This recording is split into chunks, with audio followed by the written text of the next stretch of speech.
Alright, welcome to the video. This is going to be a video on how to edit the cart options in WooCommerce theme options. So if I go into this tab, we can change the style of this. So the same thing for the checkout. If we do simple, it's going to remove the header and the footer. And if we do focused, it's going to put a container style. So there's other options here, the sticky sidebar. So when you scroll, if you have a lot of products, it's going to actually bring one of these columns down as you scroll. This option, auto update on quantity change. So if you enable this, the quantity or the update button gets removed, and when you change quantity, it's just going to automatically update. Instead of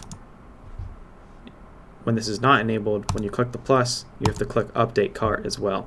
So that'll just update automatically. Boxed shipping labels. Then there's show shipping estimate destination, which if shipping was set up, it'll show if you've already purchased something, it'll show the state that it's going to be shipped to. It's going to remember that from your previous order. The steps right here, right now it's default.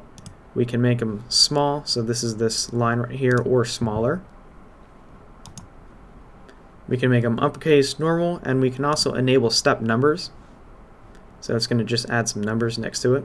And then there's some custom sidebar content. You can add some text here before and after the cart.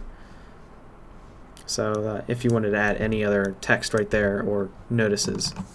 Alright, that's going to be it for this video. Let us know if you have any questions. Thank you.